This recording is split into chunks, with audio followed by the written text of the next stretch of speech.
first 21 minutes is going to go to the Deputy Chair. Thank you, Chair. Good morning, Treasurer, and good morning, officials.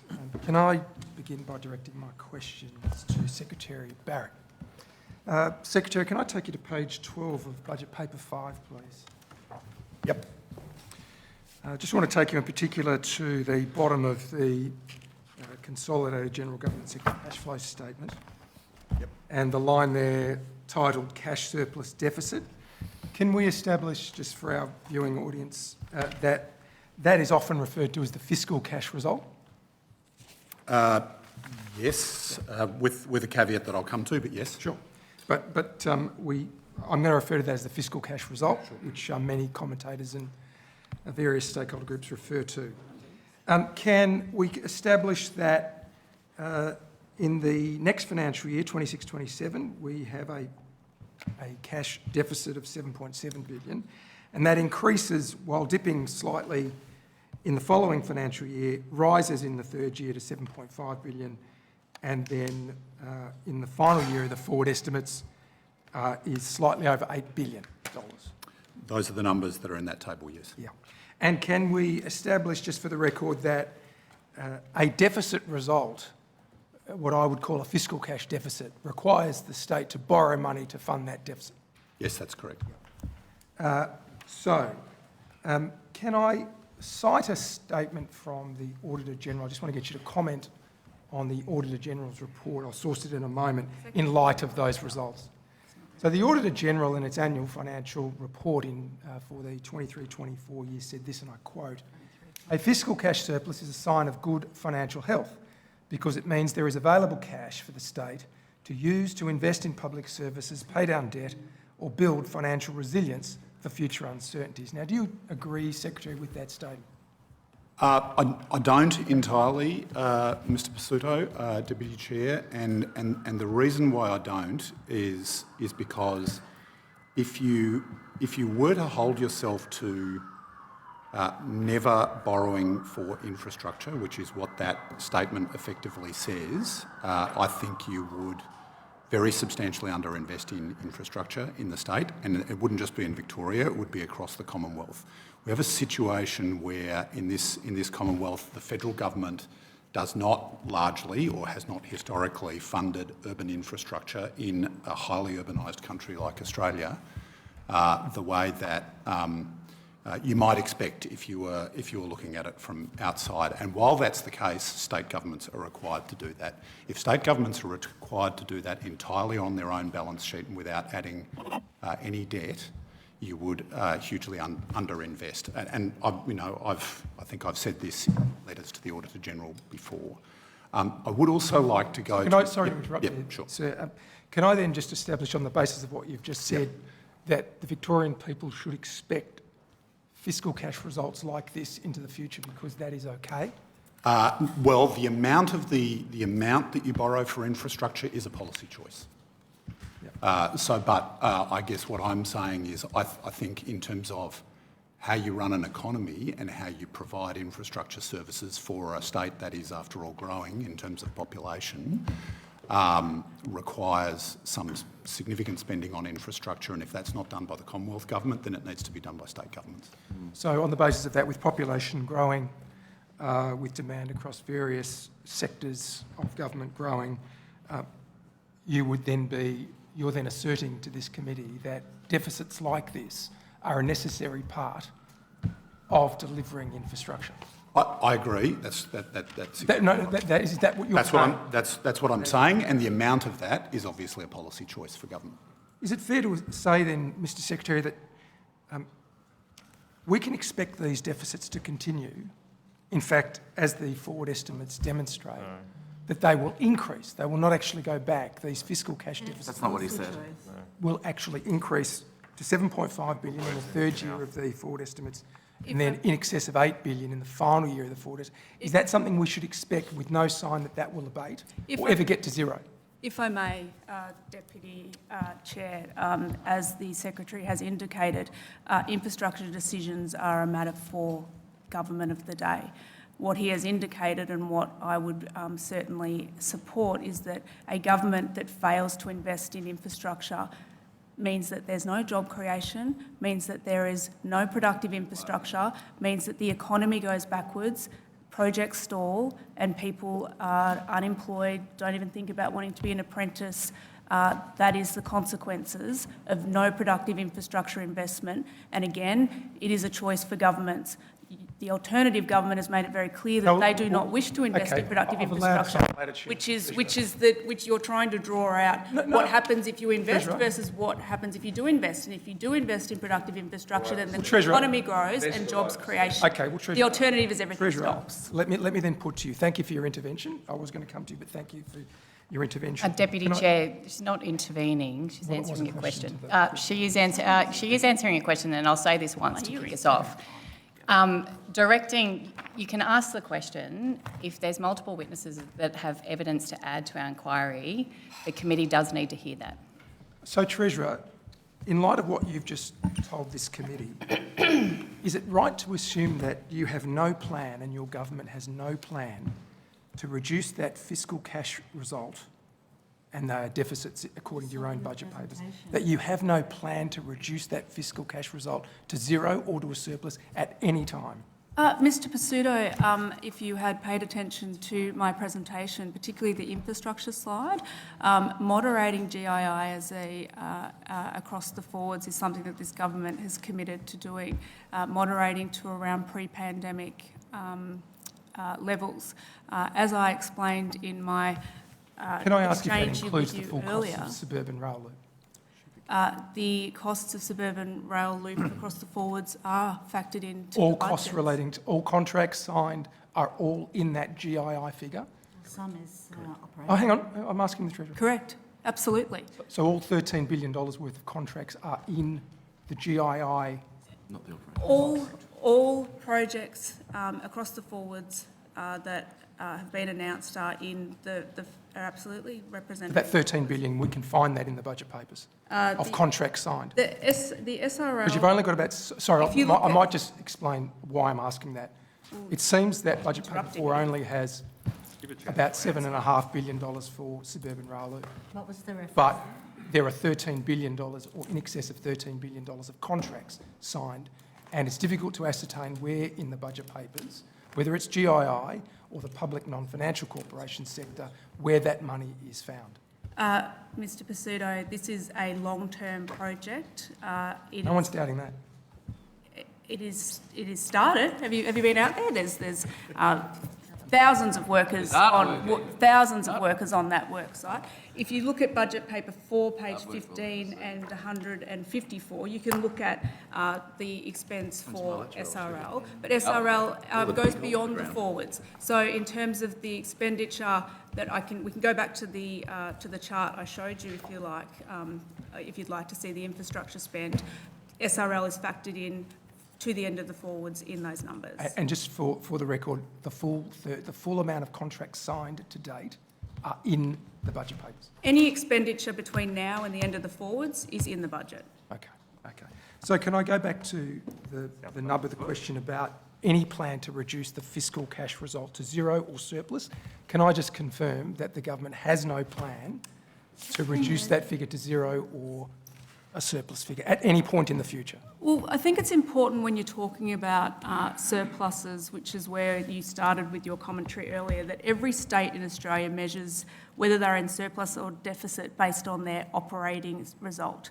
Here in Victoria, we have an operating surplus, which means the only borrowing that we do in Victoria is for productive infrastructure.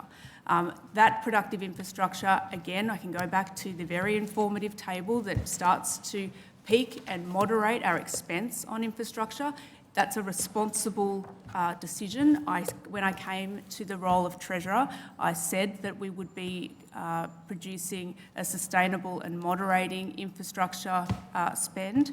But if you don't borrow to invest in productive infrastructure, if you bring that to zero, it means no new schools, no new hospitals, no new roads, and thousands of jobs on the cutting block. So, Treasurer, can I ask you then, in light of what you've just said, and you've spoken about choices, can Victorians afford this debt? Mr Pasuto, the Victorian economy is around $700 billion. We spend in our state around $115 billion a year, and we have a debt profile of about $165 billion at the moment. We continue to grow the economy. The 5-step fiscal strategy, which was very clearly on the screen, demonstrates that when you invest in a state and you grow your economy, we are meeting the promise that we made to the Victorian community in reducing net debt as a share of the economy. That is the promise that we've made to Victorians. That is what is clear in the 5-step fiscal strategy, and we are on track to deliver that. And in fact, we have met every promise that we have made. So the Reserve Bank, in its statements on monetary policy, the IMF in its World Economic Outlook, and various other international and domestic agencies have said that growth is likely to dip in the coming years. We saw in 2024-25 your own growth estimate come in at roughly half of what you said it would be. Don't you agree that there is a serious risk that your forecasts for points 4 and 5 of your fiscal strategy, where you say that you will reduce debt as a share of GSP, is seriously in question and won't be achieved? No, I don't agree with what you're saying, Mr Pasuto. You think growth will be higher? As the budget papers forecast, our economy is expected to grow. Yes, it moderated this year, and I took you through that presentation. We know that there are global shocks. We've had a war in Iran that is impacting particularly oil prices. That has all been factored into the budgets and accommodated for. Interest rates have been factored into the budget and accommodated for, and our economy is still forecast to grow. Happy to add to that. If the concern is that our forecasts might be too rosy, if you compare them to the ones that came out from the federal government this week, we're actually a bit below the federal forecasts. We're about where the RBA is. And that's particularly for 26-27. There has been lower growth in 24-25. In 25-26, it recovered a little bit, and obviously in 26-27, we're projecting it to slow again.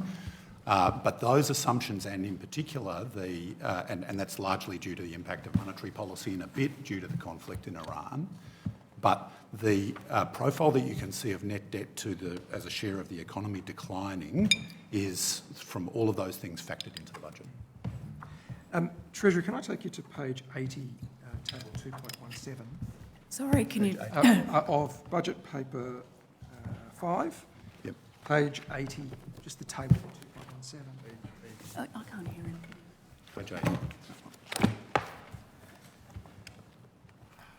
want to clarify something for the record. Table 2.17, midway down, deposits held and advances received and borrowings. Now, can I establish that the addition of those two entries usually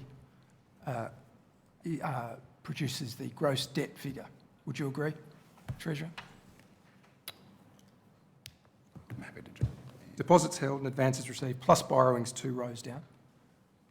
It would generally be Mr Hotham may wish to add to this, but it would generally be the borrowings line, Mr Pasuto. Yeah, so It's the whole state.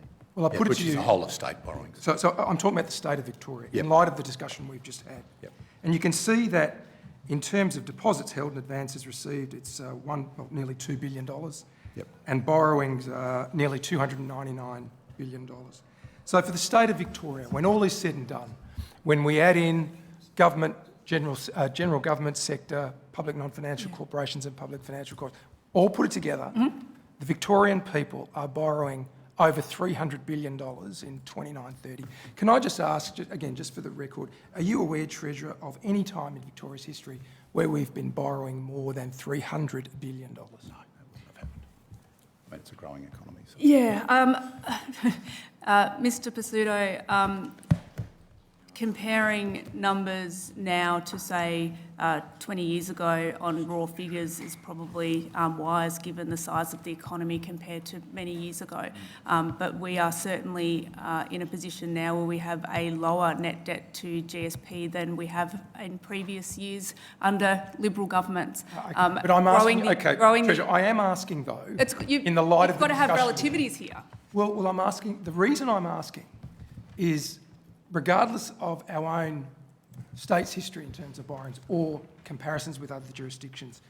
You literally asked me about the historical comparison. No. I asked you whether Victoria had ever borrowed more than 300 billion. I was giving out you of gross the debt. relativities. So can I ask, you've given evidence before this committee that you have no problem, I'm paraphrasing, but you don't seem to have any problem with a fiscal cash deficit. Mr. Picciotto, So we're not in expect those court. borrowings, And but if we can- were, there'd be an objection about leading the witness. Perhaps ask me a question rather than telling me what you think I think. Those borrowings and our debt is going to continue to grow year on year, yes? Mr. Picciotto, what's important to look at is what you spend on those borrowings, the infrastructure that a growing population needs. Isn't it how you are you spend it? literally saying that if you don't borrow, if you want to live in a state that doesn't have a metro tunnel, Westgate Tunnel, new Footscray Hospital, new Frankston Hospital, the removal of level crossings, then that is a decision that a government But if you've done it can well, make. couldn't we have built It is more? not a decision that this government has taken. We have taken to borrow to invest in productive infrastructure, which is creating jobs, growing the economy, and setting us up for the future. In relation to the figures that you have brought to the attention and asked me to comment on, that is not just that includes both the PFC and the general sector, and you're sort of inflating it in relation to making. I'm not sure inflating anything.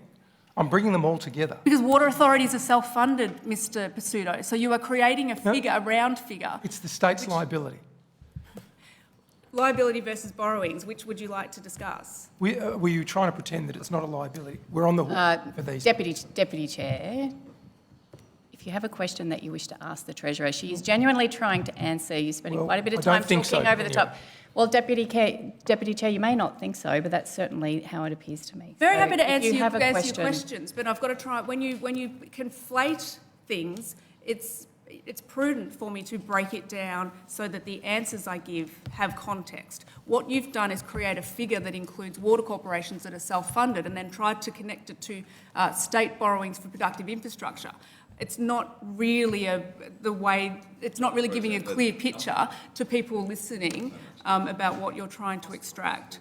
But at the end of the day, I think the argument you are trying to prosecute is whether a government should borrow to invest in productive infrastructure or not.